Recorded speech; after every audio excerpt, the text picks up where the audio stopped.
Scrawler here with you on the late shift, broadcasting live from Boston, the studio at WBZ, and thank you very much for joining us. 416-872-1010, Star Talk 8255, and 1-877-518-5151. You can text us at 71010. Ross McLean is my guest, and we've talked a lot about different things here in Boston, but let's get to a couple things that we haven't really talked about, and I think we need to. And Ross is our security expert and who helps us each week here on the late shift. Ross, first of all, you're following all this, and maybe give us a quick update on what you do know and where we're at. Yeah, well, there's a lot to update on, Joe. I mean, that's for sure. I want to start off by saying I appreciated your last caller's comments there about the city of Boston being so great. It's on my bucket list. It's one of those cities everybody needs to get to, for sure. And you've been doing a great job, along with everybody else at 1010, of covering this tragedy today. Well, thank you.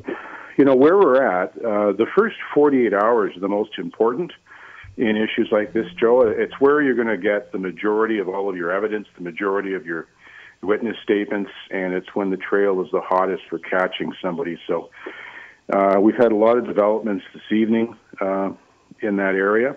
A lot more video and photographs have come out. I've had people send them to me, actually, at my webpage, video that they have now of potentially the package that was left where the bomb went off. There's some pictures that people have sent in from social media of people who may be persons of interest that have a backpack on that's very similar to what was used for the bombs they believed. So it's very much rapidly developing. What do you think?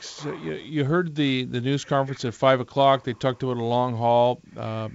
Basically, I believe that it's a difficult case. We had the same problem in '96 with the bombing at the Olympics. The difference, though, is that with all the social media, with all the people videoing, now with the package, with reports that, there was early reports that said that there was people telling there was concerns about a threat or something, and then that's all been downplayed. Have you been following that? What is it? Was there some indication that somebody knew something before this happened and people were told to stay calm, or is that just one of the many urban myths here, including the fact that there was other bombs under stands and things like that? We don't know what the truth is here. Well, it's hard to put it together because the truth becomes fluid sometimes, but on that point, there seems to me there was a very credible report. There was a running coach who had runners in the race, and he said he was at the finish line of the race, and he noticed that all of a sudden, he described them as being bomb dogs or being sort of deployed and going around and checking things, and he noticed activity on the roof. And he was wondering if there was some kind of threat or something happened. And then they made announcements over the speakers for people not to worry. It's just a drill and it's just training. They're just going through it. And, of course, after that, they had the bombs explode. So there is a question as to whether or not there may have been a threat that was called in or something. I've heard statements from the authorities saying that there was no specific threat. But when they say no specific threat, it always makes you wonder if they're playing word games a little bit.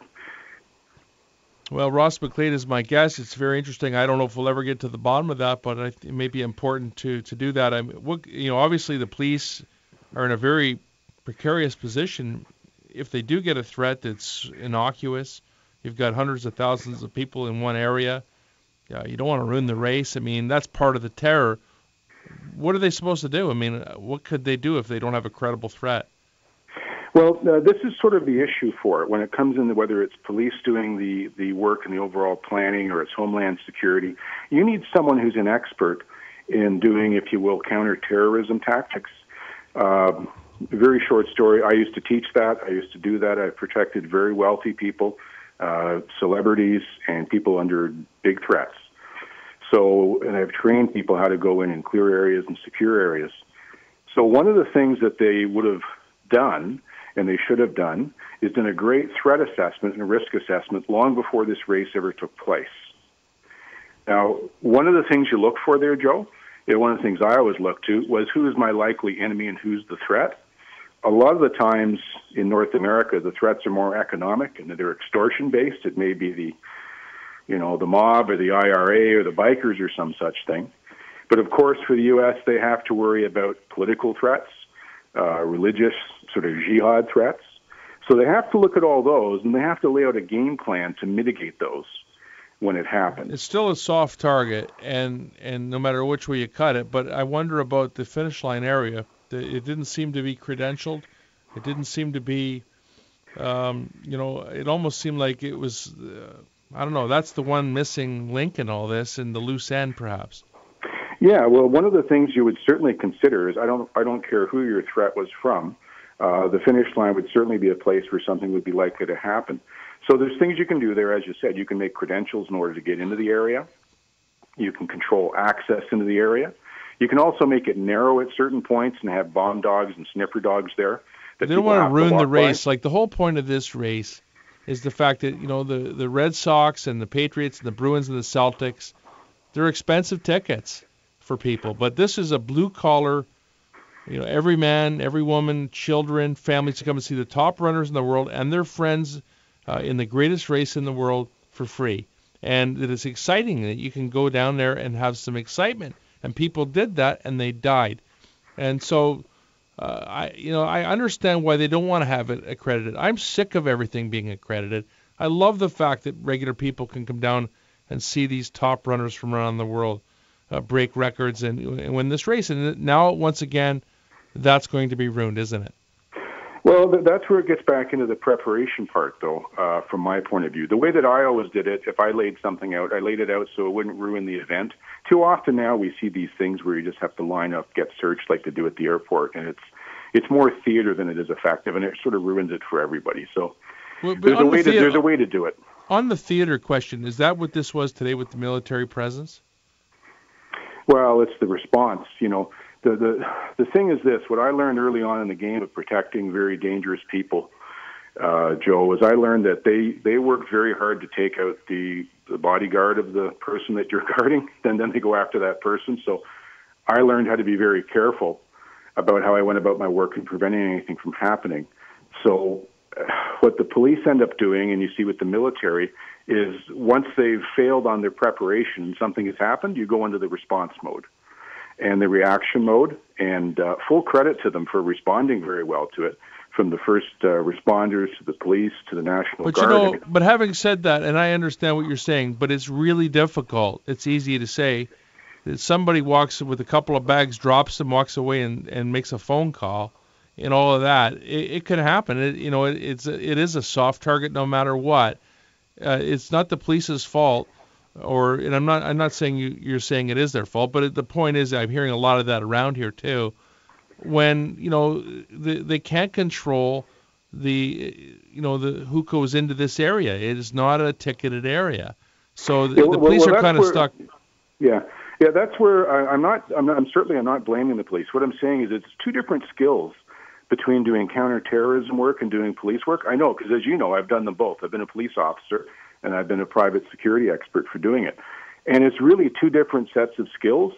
The easiest metaphor I can think is be like on a hockey team. You can have a right winger who goes out and scores a lot of goals, and you can have a goalie whose job is to stop the puck from going in the net. Yeah. They're playing the same game, but they're two entirely different sets of skills. So they need to be looking at how they manage that part. It's hard for the police to. You can't ask the police to do everything. I mean, that's been a big budget problem for the police, actually. They've been complaining about being given counterterrorism work when they don't really have the budget to do it. Ross McLean is my guest here on NewsTalk 1010. If you want to give us a call here on the late shift, 416-872-1010, StarTalk 8255, 1-877-518-5151. Ross, I know you're following all this, and I'm following you on Twitter as well. How close could this thing break any moment and we'll have a bad guy? Well, you know what? I think there's a good chance of that for one reason. That finish line was fluid. So what happens is people come to watch and film their loved one or their friend or whatever as they finish, and when they film them and they video them, they leave, and in comes the next person. So there's going to be a lot of people that are going home or getting on planes, who haven't had a chance to review all their video yet, or send it into the FBI. I know there's people who've done that tonight. They said, I've sent this to you and I've sent it to the FBI. And you're going to find that there may be people standing on the opposite side who are filming their loved one coming in, and they will catch a video or an image of the people who did this. So it's funny, you think about the Zapruder film from back in '63. Here we are all these years later, and 50 years later, and there's thousands of films. I mean, not just one. There's literally thousands, or maybe even more than that. Oh, you know what? There will be more than thousands. There will be more than thousands. And, that's the best hope, that they're going to come up with something, that somebody has something there. So hopefully everybody will looking at their video and they will just upload it, send it in to the FBI. They'll go through it. I've got a feeling, as they're going through this evidence, it's going to take them a long time to go through the bomb scene, Joe. But as they go through that, every bomb tells a story about how it was made, the skills of the person who did it, where they got the resources from to do it, where the parts came from, how it was built, all of those things. And there's no one better than the ATF in the U.S. at going through all of that. So they're going to have a very, very good idea about the profile of the sort of person who would have done this. Ross McLean is my guest from RossMcLeanSecurity.com, and as he says, many people are even sending him pictures. We're going to talk about the profile in a moment. Just before we go to break, Ross, I just wanted to get a quick comment. As a former cop, must have an emergency first responder, it must have put a smile on your face to see all those people, police officers, emergency regular people, everybody just going straight in and doing what they had to do at the time of the blast. That was really something else, because anybody who studies a little bit about bombs and how they go off, they know that when terrorists do that, they will quite often have a second bomb in the area to detonate once the people rush in. And I just saw people going towards those fences, ripping them down, climbing over them. It was unbelievable, the response by the people on the scene. As you say, everybody from the police right down to the volunteers, unbelievable. I'm really impressed with the police here. I think they've been really forthright with the media. They've been really good to the public that I've seen. I have to give them a pat on the back, because it's a tense time, and they're doing their jobs well, what they have to do, at the same time not taking it to that next level that we saw, say, in G20, where that did happen. That's not happening here. Yeah, well, that's a mindset that has a lot to do with how you protect and what you're doing. So, I mean, just kudos to them for their preparation. As I said, I followed them on their scanner when the events went down, and they were very, very well prepared to respond to an incident, and respond they did. I mean, I heard the order go out within 35 minutes of the bombs. The order went out over the airs. They told everybody to shut up. And they put the order out. They're ordering every off-duty officer to report to work immediately to their divisions for work. And they started arranging buses. I mean, they did a great job. When we come back, we're going to talk about this bomb, the pressure cookers, and the profile, and try to get some sense of that with our own Ross McLean here on The Late Shift. You're listening to In-Depth Radio, NewsTalk 1010.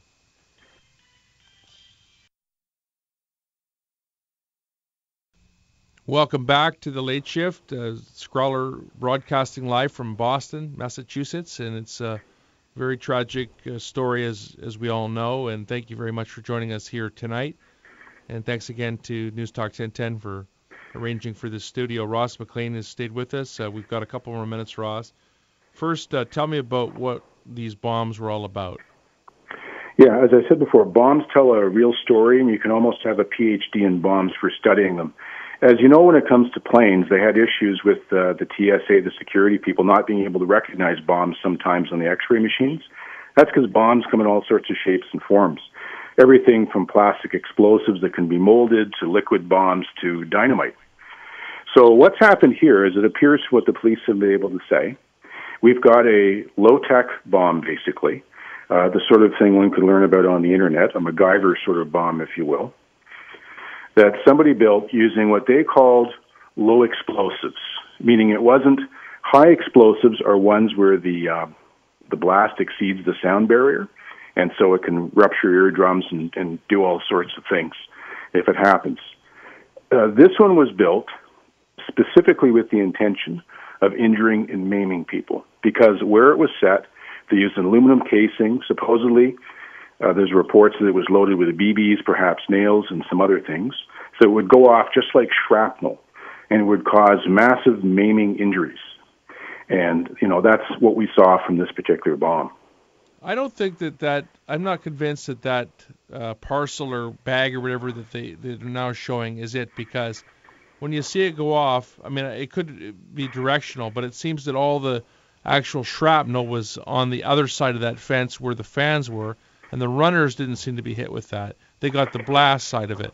And if you see the plume of smoke, it seems to be in the middle of where the people were. Now, I don't know what any of that means. I just, as a layman, you're actually very good as a layman looking at that, because what can happen is you can aim those bombs by putting in sheets of metal on the inside, so it will cause all the shrapnel to go off in one direction. So you're very right. That's probably could have been what happened in this case. They were actually aimed. And, the smoke that came off the bomb, when I first saw it, I looked at it, it was white smoke. The white smoke tells you a bit about the type of explosive accelerant that was used. And that's consistent with the dynamite or gunpowder or something like that. They even can build those by taking road flares, Joe, and emptying them out and pouring them in to use those for the Let's talk power. for a minute or so about the profile of who could do something like this. What do you think? You hear all the different theories. What does Ross McLean think? Well, I'll try and shorten it down for you, but it's looking more and more to me like this is a case of domestic terrorism. There's a couple of signals for that make me lean that way. Number one, usually with international terrorism, you have a group that claims responsibility for it within hours of the bomb going off. We haven't heard of any of that. Number two, the type of bomb that was made is something that can be made locally and over here.